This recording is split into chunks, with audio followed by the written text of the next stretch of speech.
And now, News 4's Weather Extra with meteorologist Ryan Duggar. Welcome to Weather Extra. You know, usually we're looking out towards California for wildfire activity, but for the past couple of weeks, they have actually been impacting much of North Carolina and even the northern part of South Carolina. A fire in Myrtle Beach was actually able to take down 2,000 acres, and thousands of acres have been engulfed in flames over the past couple of weeks. And so this is just a testament to how dry it has been. You saw the footage right there. It's kind of, we don't really think about wildfires getting this far to the east. I know, it was surprising. I'm glad that you showed that video because I feel like people around our area need to see that, hey, it can happen around us. I know they're not really close to us, but it can. And it's just kind of so sad because people lose a lot of things in fires like that. So. Absolutely, yeah. That's why it's always important to take fire seriously, especially with how dry we have still been. But luckily, with the rain that we saw this past weekend, that likely helped out with some of those wildfires out there. And actually, meteorologist Zach Webster has more on the rain totals that the region saw.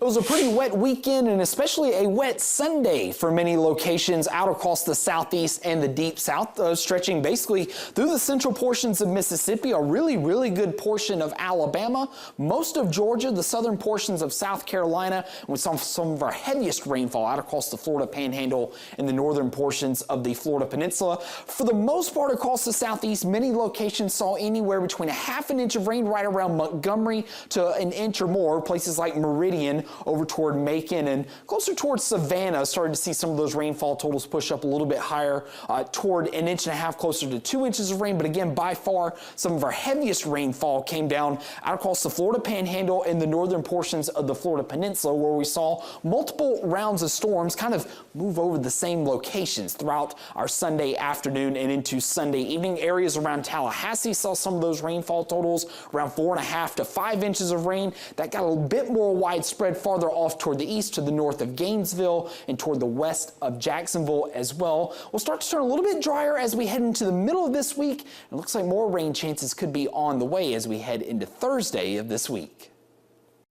Yeah, I was checking radar last night and watching those showers and thunderstorms. They really wanted to hug the coastline and make their way into Florida. I know some of those storms out there packed a punch, and where I saw some of that radar reflectivity returning, it could have reached some of those wildfires out there, especially in Myrtle Beach. So that's always a plus whenever we can get some rain. Hey, it's always a plus. I mean, I know it helps me sleep real good when we get some rain, so I'm excited about some rain that's coming our way. Yeah, I took some good naps yesterday with that rain too, and we saw some pretty good rainfall over the past couple of days. This accounts since yesterday, and we can see some of those showers and thunderstorms that were continuing to make their way in from the Gulf. Of course, the heaviest of that rain was really localized along the Gulf Coast, where more of that energy and moisture is typically centralized. But the farther north you got, we still saw some pretty good developments, over or just under 2 inches of rain for Dothan. The same can be said, just a little bit over 1.5 inches for Ozark. And again, Destin saw the brunt of a lot of that rain. But the more rain that we can get is always a plus, because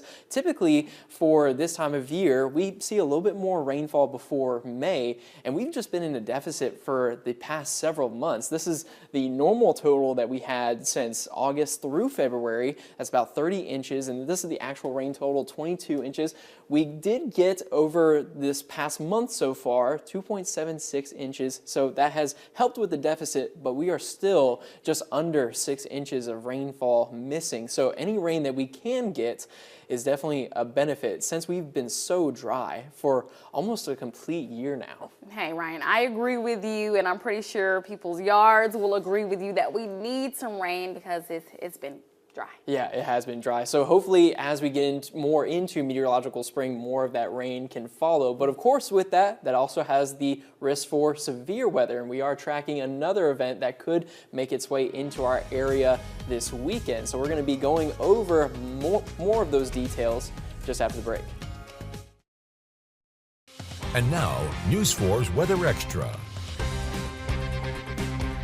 Welcome back to Weather Extra. While we were seeing more showers and thunderstorms, still on the strong side, there were plenty of strong storms over Florida. I actually woke up to this news. Apparently, an EF2 tornado was actually able to make its way through Seminole County, Florida. I believe that's just north of downtown Orlando, and you can take a look at that structural damage that was made its way through. Some of these storms were moving very fast, and you just need some of that rotation, and this is exactly what can happen. You can see the power of those winds. Seminole County actually hasn't had an EF2 tornado since 1988, and so these storms were definitely something else, and of course you saw the damage there. Yeah, and that is huge. You know, in Florida, I think sometimes we get lax. I'm from Florida, and you always think, okay, yeah, we always had tornadoes or hurricanes, and a lot of people get lax, and that's really not something that you want to do. You said this hasn't happened since when? 1988, yeah. And see, that's a long time, and people might just be, you know, just chilling and stuff like that, but hey, that always tells you to always be prepared. Exactly. I know we're very used to severe weather events down here and throughout the South, so it's easy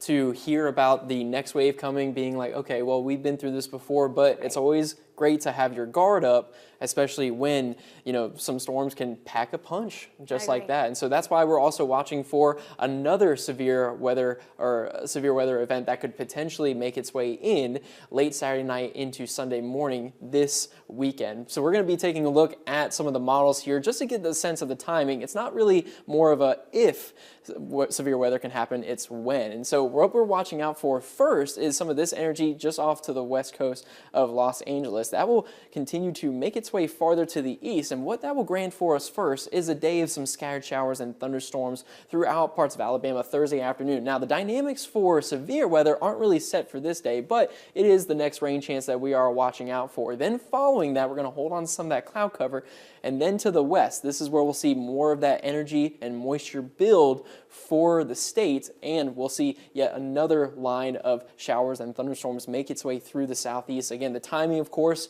early morning hours, definitely want to have warnings on standby, especially if you plan on being asleep at that time. And of course, I wish we could get out of these morning events. Here's another look at our GFS model. Before we were looking at the Euro model, now the GFS model, and its timing is just slightly off, a little bit farther to the west at the same time, but that's why we are looking for that pre-dawn morning hours window. These models are still very close. So let's go ahead and take a look at the dynamics that are in place. So of course, what you need is low-level jet that helps with shear uplift in the atmosphere. And so there's pretty good strength right here, decent low-level winds that are moving pretty fast. And then along with that, this is the available potential energy that could be in place that morning. And you can see that low-level jet has been covered. So I did in that word right there. It is still there, but that energy is covering. And when you have more of these overlapping, that could allow for more strong storms to make their way into our area. And of course, after that, we have the radar. So the radar is pretty close. We're going to be maybe watching out for a few cells that can make its way in front of this line. But of course, as we get closer to the event, we're going to have more of that short-term data to allow for us to really pinpoint the effects and also the timing of this. But as we have been saying for much of this past season, it's always great to be aware as we get closer to the state. Hey Ryan, all good tips here from you. Exactly. And of course, we're going to be watching this for much of the week, and we'll be sure to have more Weather Extra in the following days. Until then, have a great night.